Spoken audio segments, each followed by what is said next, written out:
CATEX TV. My name is Frank Fortunato. Today is Monday, April 25th, 2016. If you want to follow us on Twitter, please go to CATEX TV.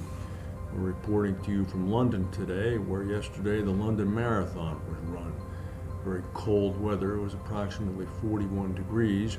At 9:30 a.m., President Obama left on Air Force One from Stansted Airport to head to Hanover, Germany, where he is meeting today with European allies, talking about a raft of issues ranging from the Ukraine crisis to dealing with ISIL to making sure that the European Union remains in place.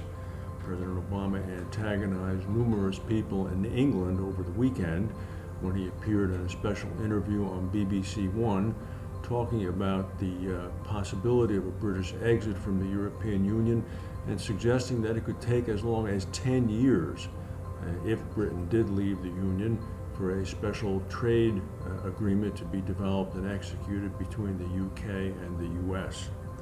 Meanwhile, Obama also announced that he is sending 250 more special forces to Syria to participate in coordinating bombing activity against the Assad government. Scott Carmilani, the CEO and chairman of Allied World Insurance Corporation, is paying the price for a good quarter, which was announced last Tuesday. Last Tuesday, after a number of quarters of reversals, AWACS announced a $59 million profit.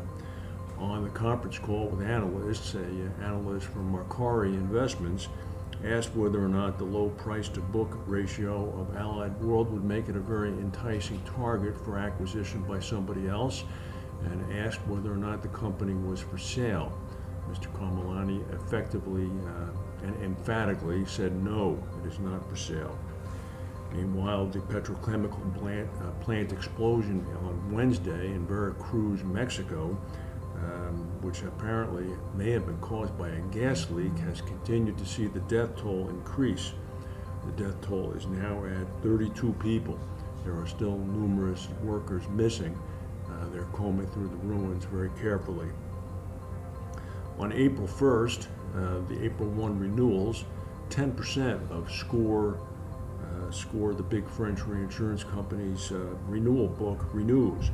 Japan, India, and the United States. Good news for SCOR, they saw their gross written premiums up by about 4.7% on April 1st. And also good news, SCOR said that the prices did not decrease but remained relatively flat. This positions SCOR very well for the July renewals. In Jiangxi province in China, in a flooded coal mine, 11 miners died. There have been no reports of any survivors yet. However, the state TV is notifying the viewers that in fact 11 are dead.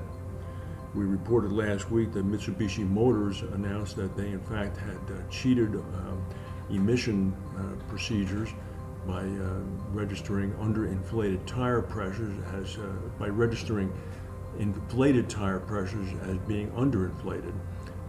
They're now going to be susceptible to civil sanctions as well as fines in the United States and in Europe. They're holding a press conference tomorrow in Tokyo. Meanwhile, its sister company, Mitsubishi Heavy Industries, said over the weekend that it's too soon to determine yet whether or not they're going to be called upon to extend a financial lifeline to the company. In the past, 10 years ago, when Mitsubishi Motors was afflicted in a similar type of scandal, Mitsubishi Heavy Industries did provide financial assistance to the company.